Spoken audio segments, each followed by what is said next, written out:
بسم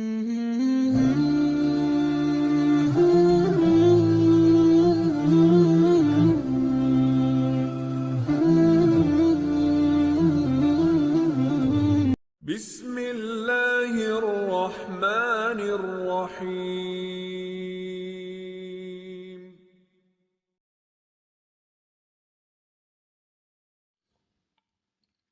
بسم اللہ الرحمن الرحیم۔ فلسطین کی فتح۔ حضرت عمرو بن العاص نے بیت المقدس، اس وقت اس کا نام ایلیا تھا، پہنچ کر اس کے چاروں اطراف اپنی فوجیں پھیلا دیں۔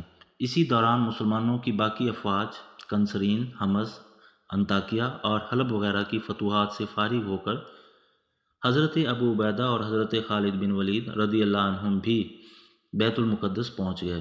جب بیت المقدس والوں نے دیکھا کہ سب بڑے بڑے اسلامی سردار بیت المقدس پہنچ گئے ہیں اور انہیں کیسر کی طرف سے مدد ملنے کا بھی امکان نہیں، تو انہیں اپنی شکست کا یقین ہو گیا۔ اربتون بھی، جو اجنادین سے شکست کھا کر بیت المقدس میں پناہ گزین ہو گیا تھا، ایک رات خاموشی کے ساتھ مصر کی طرف فرار ہو گیا۔ مسلمانوں نے 4 مہینے بیت المقدس کا محاصرہ کیا۔ جب بیت المقدس والوں نے مسلمانوں کا سخت محاصرہ دیکھا اور ان بلاؤں کو جو ان پر مسلمانوں کی طرف سے پہنچ رہی تھیں، تو یہ کمامہ کی طرف گئے اور پوپ کی خدمت میں حاضر ہو کر سجدہ تعظیمی کیا۔ پھر کہنے لگے، مقدس پوپ، ان عربوں کا محاصرہ ہم پر دائمی ہو گیا ہے۔ ہمیں امید تھی کہ بادشاہ کی طرف سے ہمارے لیے مدد یا کمک آئے گی، مگر وہ بھی اپنے لشکر کی ہزیمت کی وجہ سے خود اپنی ہی جان بچانے کی فکر میں پڑ گیا۔ کوئی دن ایسا نہیں گزرتا جس میں طرفین کا نقصان جان نہ ہوتا ہو، مگر یہ عرب کے باشندے ہم سے بھی زیادہ لڑائی کے خواہش مند معلوم ہوتے ہیں۔ جس روز سے انہوں نے ہمارا محاصرہ کیا ہے، ہم نے حقارت کی وجہ سے ان سے اب تک کوئی کلام نہیں کیا، مگر اب پانی سر سے گزرتا ہوا نظر آتا ہے۔ ہم چاہتے ہیں کہ آپ ان کے پاس چل کر ان کا مطالبہ سنیں اور معلوم کریں کہ وہ چاہتے کیا ہیں۔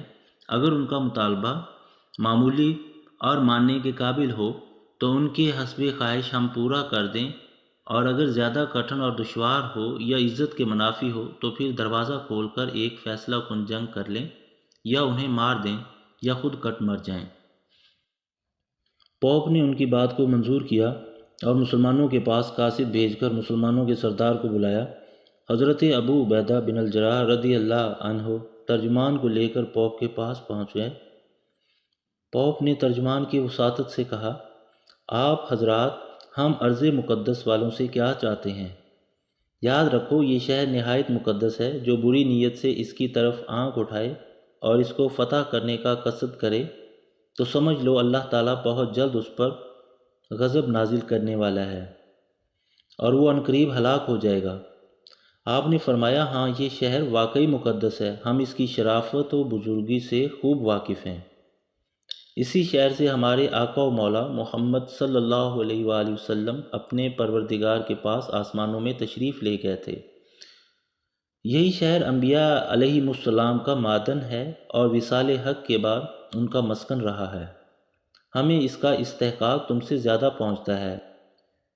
ہم اس وقت تک برابر محاصرہ رکھیں گے جب تک اللہ تعالیٰ ہمیں دوسرے شہروں کی طرح اس کا مالک نہ کر دیں۔ پوپ نے کہا، آخر تم چاہتے کیا ہو؟ آپ نے فرمایا، 3 باتوں میں سے ایک بات کو قبول کر لینا، جس میں سے سب سے پہلی بات یہ ہے کہ تم اس کلمہ توحید کے قائل ہو جاؤ اور کہو، لا الہ الا اللہ محمد رسول اللہ۔ پوپ نے کہا، دوسری بات کیا ہے؟ آپ نے فرمایا، یہ کہ تم اپنے شہر کے اوپر ہماری سیادت تسلیم کر لو اور مصالحت کے بعد ہمارے ماتحت ہو کر ہمیں دوسرے شام کے شہروں کی طرح جزیہ ادا کرتے رہو۔ اس نے کہا، یہ پہلی بات سے بھی زیادہ دشوار ہے۔ ہم کبھی بھی ذلت و حقارت اور ماتحتی کی زندگی بسر نہیں کر سکتے۔ آپ نے فرمایا، پھر تیسری بات تلوار ہے۔ ہم اس وقت تک اسے کبھی میان میں نہیں کر سکتے جب تک اللہ تعالیٰ ہمیں تمہارے اوپر مظفر و منصور نہ کر دیں۔ پوپ نے کہا، جب تک ہمارے اندر ایک انسان بھی زندہ رہے گا، اس وقت تک ہم کبھی بھی اس شہر کو تمہارے سپرد نہیں کر سکتے، اور میں مسیح کی قسم کھا کر کہتا ہوں کہ تم 20 برس بھی ہمارا محاصرہ کیے پڑے رہو تو کبھی بھی ہمارے اس شہر کو فتح نہیں کر سکتے۔ اسے محض ایک ہی شخص جس کی علامات و صفات ہماری کتابوں میں لکھی ہوئی ہیں صرف وہی فتح کر سکتا ہے، اور وہ علامات و صفات میں تمہارے اندر نہیں دیکھتا۔ آپ نے فرمایا وہ کیا صفات ہیں جو اس شہر کے فاتح کے اندر ہوں گی؟ اس نے کہا وہ صفات میں تم سے بیان نہیں کر سکتا، البتہ اتنا بیان کیے دیتا ہوں کہ جو کچھ ہم نے اپنی کتابوں میں دیکھا اور پڑھا ہے اس کا لب لباب یہ ہے کہ اس شہر کا فاتح محمد صلی اللہ علیہ وآلہ وسلم کا ایک صحابی ہے جس کا نام عمر اور لقب فاروق ہے۔ وہ مرد خدا نہایت سخت اور اللہ کے کاموں میں کسی ملامت کرنے والے کی ملامت سے بالکل نڈر اور بے باک ہوگا، اور اس شخص کی صفات میں تمہارے اندر ملاحظہ نہیں کرتا۔ آپ نے یہ سن کر فرمایا یا رب کعبہ کی قسم، ہم نے اس شہر کو فتح کر لیا۔ اس کے بعد آپ اس قوم کی طرف متوجہ ہوئے اور کہنے لگے کیا تو اس شخص کو دیکھ کر پہچان لے گا؟ اس نے کہا کیوں نہیں، جبکہ اس کی تمام صفات حتیٰ کہ اس کا حسب و نسب بلکہ اس کی عمر کے سال اور دن تک ہماری کتابوں میں لکھے ہوئے موجود ہیں۔ آپ نے فرمایا واللہ وہی شخص ہمارا خلیفہ ہے اور ہمارے نبی صلی اللہ علیہ وآلہ وسلم کا صحابی ہے۔ اس نے کہا اگر ایسا ہے تو پھر تمہیں ہمارے قول کی صداقت معلوم ہو گئی۔ اس خون ریزی کو موقوف کرو اور اپنے خلیفہ کے پاس خبر بھیج دو، وہ یہاں بنفس نفیس تشریف لے آئیں۔ جس وقت ہم انہیں دیکھ لیں گے ان کی تمام صفات کو پہچان لیں گے اور ان کے حلیہ سے یہ بات پائے تصدیق کو پہنچ جائے گی تو ہم خود بخود شہر کے دروازوں کو کھول دیں گے اور بلا چوں چرا جزیہ دینے لگیں گے۔ حضرت ابو عبیدہ رضی اللہ عنہ نے امیر المومنین حضرت عمر رضی اللہ عنہ کو خط لکھا اور تمام معاملات سے آگاہ کیا اور بیت المقدس تشریف لانے کی درخواست کی، اور وہ خط حضرت میسرہ بن مسروق ابسی رضی اللہ عنہ حضرت عمر فاروق رضی اللہ عنہ کے پاس لے کر گئے اور خط پیش کیا۔ آپ نے وہ پڑھ کر مسلمانوں کو سنایا، مسلمان بہت خوش ہوئے اور حضرت علی رضی اللہ عنہ کو اپنا نائب بنایا اور بیت المقدس کی سفر کی تیاری کر کے روانہ ہو گئے۔ حضرت عمر رضی اللہ عنہ بیت المقدس پہنچے تو مسلمانوں نے ان کا استقبال کیا۔ پھر آپ نے فجر کی نماز پڑھائی اور حضرت ابو عبیدہ رضی اللہ عنہ سے فرمایا عامر، یہ ان کا نام ہے، ابو عبیدہ کنیت ہے، تم رومیوں کے پاس جاؤ اور میرے آنے کی اطلاع کر دو۔ حضرت ابو عبیدہ رضی اللہ عنہ نے اطلاع دی، لوگوں نے پوپ کو اطلاع دی۔ پوپ شہر کی فصیل پر چڑھا اور کہا اپنے امیر کو ہمارے سامنے کھڑا کر دو تاکہ ہم ان کی صفات پہچان سکیں۔ حضرت عمر رضی اللہ عنہ نے اپنا اونٹ طلب کیا، آپ اس پر سوار ہو کر شہر کے قریب چلے گئے۔ پوپ اور تمام سرداران روم فصیل پر کھڑے ہوئے تھے۔ پوپ نے حضرت عمر رضی اللہ عنہ پر ایک نظر ڈالی اور غور سے دیکھ کر چیخ چیخ کر کہنے لگا خدا کی قسم یہ شخص وہی ہے جس کی صفت و نعت اور علامات ہماری کتابوں میں ہیں، اور یہی ہے وہ شخص جس کے ہاتھوں ہمارا شہر فتح ہوگا، اور یہ یقینی امر ہے۔ اس کے بعد اہل بیت المقدس کی طرف متوجہ ہوا اور کہنے لگا کم بختو، دوڑو اور اس شخص کے پاس جاؤ، امان اور ذمہ کا عہد لے لو۔ واللہ احمد بن عبداللہ صلی اللہ علیہ وآلہ وسلم کا صحابی یہی شخص ہے۔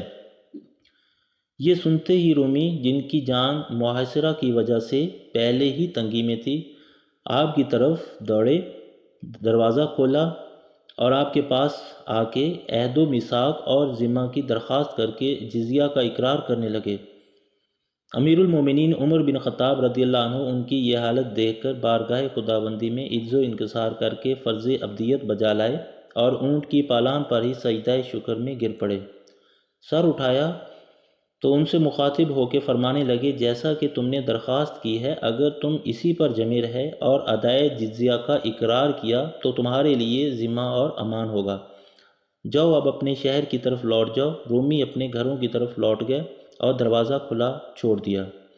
حضرت عمر رضی اللہ عنہ نے 10 دن بیت المقدس میں قیام کیا اور اہل بیت المقدس سے عہد نامہ ہو جانے اور ان کے ادائے جزیہ کے اقرار کے بعد بیت المقدس سے مدینہ منورہ کے لیے کوچ کیا۔ جو عہد نامہ حضرت عمر رضی اللہ عنہ نے لکھا وہ معاہدہ عمریہ کے نام سے مشہور ہے۔ معاہدہ عمریہ۔ بسم اللہ الرحمن الرحیم۔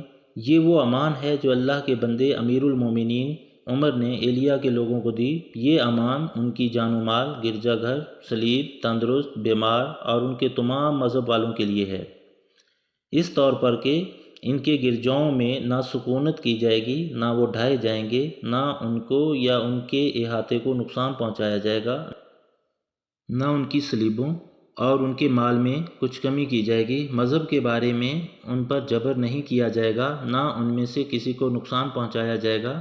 ایلیا میں ان کے ساتھ یہودی نہیں رہنے پائیں گے۔ ایلیا والوں پر یہ فرض ہے کہ وہ دوسرے شہروں میں بسنے والوں کی طرح جزیہ دیں اور رومیوں اور ڈاکوؤں کو نکال دیں۔ ان رومیوں میں سے جو شہر سے نکلے گا ان کی جان اور مال کو امن ہے، یہاں تک کہ وہ اپنے جائے مقام میں پہنچ جائے، اور جو ایلیا میں ہی اقامت اختیار کرے تو اس کو بھی امن ہے اور اس کو جزیہ دینا ہوگا۔ اور ایلیا والوں میں سے جو شخص اپنی جان و مال لے کر رومیوں کے ساتھ جانا چاہے تو ان کو اور ان کے گرجاؤں کو اور صلیبوں کو امن ہے، یہاں تک کہ وہ جائے پناہ تک پہنچ جائیں، اور اس کو جزیہ دینا ہوگا۔ اور جو کچھ اس تحریر میں ہے اس پر اللہ کا، اللہ کے رسول صلی اللہ علیہ وآلہ وسلم کا، خلفاء کا اور مسلمانوں کا ذمہ ہے، بشرطے کہ یہ لوگ جزیہ مقررہ ادا کرتے رہیں۔ اس تحریر پر گواہ ہیں خالد بن ولید، عمر بن العاص، عبد الرحمن بن عوف اور معاویہ بن ابی سفیان رضی اللہ عنہم۔ ملک شام کی تقسیم۔ 640 عیسوی تک مکمل شام زیر اسلام آ چکا تھا، تو حضرت عمر رضی اللہ عنہ نے انتظامیہ کی آسانی کے لیے ملک شام کو 4 حصوں میں تقسیم کر دیا۔ نمبر 1 دمشق، نمبر 2 حمص، نمبر 3 اردن، نمبر 4 فلسطین۔ عہد اموی و عباسی۔ خلافت راشدہ کے بعد 661 عیسوی میں اسلامی حکومت کے امیر حضرت امیر معاویہ رضی اللہ عنہ مقرر ہوئے۔ ان کے دور خلافت میں عنان حکومت جن لوگوں کے ہاتھ میں رہی وہ بنو امیہ کے خاندان میں سے تھے۔ سلیمان بن عبد الملک کے دور میں فلسطین کو دمشق کے تابع کر دیا گیا۔ اس نے قبۃ الصخرہ کی تعمیر کروائی اور ایک شہر قائم کیا جس کا نام رملہ رکھا۔ پھر اس کا بیٹا ولید بن عبد الملک حکمران بنا۔ اس زمانہ میں بیت المقدس میں زلزلہ آیا جس کی وجہ سے مسجد اقصیٰ کو نقصان پہنچا۔ ولید بن عبد الملک نے اس کی تعمیر کی تکمیل کی۔ اس میں تھوڑی ترمیم بھی ہوئی لیکن یہ ترمیم معمولی تھی۔ 717 عیسوی سے 720 عیسوی تک اموی خلیفہ عمر ثانی کے دور میں ریگستان عرب سے مسلم آبادیاں فلسطین آ کر آباد ہونے لگیں۔ یمنی قبائل عرصہ دراز سے فلسطین میں آباد تھے۔ اس نئی آبادی کا فلسطین کے مسلمانوں اور دیگر قبائل سے میل جول بڑھا۔ 750 عیسوی میں اموی خلافت کا خاتمہ ہوا اور اس کے بعد عباسی خلافت برسری اقتدار آئی، تو بیت المقدس بھی پوری شان و شوکت کے ساتھ عباسی خلفاء کی حاکمیت میں چلا گیا۔ عہد عباسی کے دور میں فلسطین کو خصوصی حیثیت حاصل ہوئی۔ خلیفہ ہارون الرشید اور اس کے بیٹے نے فلسطین کا سفر بھی کیا اور عہد عباسی میں عربی ثقافت کی ترویج کا عمل بڑھ گیا۔ مورخین کا اس بات پر اتفاق ہے کہ بیت المقدس پر اسلامی تصرف کو عیسائی کبھی برداشت نہ کر سکے اور ہمیشہ تل ملاتے رہے۔ اسی تل ملاہٹ کے دوران روم کی عیسائی سلطنت کے حکمرانوں نے مسلمانوں کی سرحدوں پر بارہا حملے کیے، لیکن ہر بار انہیں ناکامی کا سامنا کرنا پڑا۔ خلیفہ ہارون الرشید کے دور میں جب نفتور نے ملکہ قسطنطنیہ کے تخت پر قبضہ کیا تو اس نے ہارون الرشید کو نہایت گستاخانہ خط دربار خلافت میں لکھ کر بھیج دیا اور جنگ کی دعوت دی۔ خط کا جواب ہارون الرشید نے ان الفاظ میں دیا: اس کا جواب وہ ہے جو تو آنکھوں سے دیکھے گا نہ کہ کانوں سے سنے گا۔ اور ہارون الرشید نے نفتور کو شکست دے دی۔ اسلامی سلطنت کی اس عظمت و شوکت سے متاثر ہو کر شاہ فرانس نے ہارون الرشید کی طرف دوستی کا ہاتھ بڑھایا اور اپنا سفیر ہارون الرشید کے پاس بھیجا۔ ہارون الرشید نے دوران جنگ عیسائی زائرین کی بیت المقدس آمد پر کسی قسم کی کوئی پابندی عائد نہیں کی۔ یہ سفرا بھی قدس شریف گئے اور وہاں زیارت کے بعد خیرات بانٹیں۔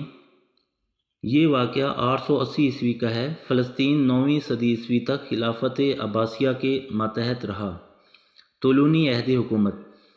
جب 9ویں صدی عیسوی کے نصف اول میں عباسی خلافت کمزور ہوئی تو بہت سی چھوٹی چھوٹی ریاستیں وجود میں آ گئیں۔ فلسطین کے بہت سے علاقوں پر عباسیوں کا کنٹرول کمزور پڑ گیا تو اس کا فائدہ احمد بن طولون، یہ ایک ترک تھا، نے اٹھایا اور اپنی جماعت کو لے کر شام، مصر، لبنان اور فلسطین پر حملہ آور ہوا اور یکے بعد دیگرے سب کو اپنے قبضہ میں کر لیا۔ کرامتہ فاطمی عہد حکومت۔ اس کے بعد فلسطین پر کرامتہ کے حملے شروع ہوئے اور انہوں نے طولونیوں سے فلسطین اپنے قبضہ میں کر لیا۔ پھر 935 عیسوی سے لے کر 969 عیسوی تک فلسطین پر اکشدی سلطنت کا قبضہ رہا۔ پھر 969 عیسوی میں فاطمیوں نے مصر پر حملہ کیا اور اس پر قابض ہو گئے اور اکشدین کو وہاں سے نکال باہر کیا۔ اس کے بعد انہوں نے شام اور فلسطین پر بھی قبضہ کر لیا۔ فاطمی خلیفہ کے دور سے عیسائی یورپ میں اسلام اور اہل اسلام کے خلاف تحریکات کا آغاز ہوا اور صلیبی جنگوں کی تیاریاں شروع ہو گئیں۔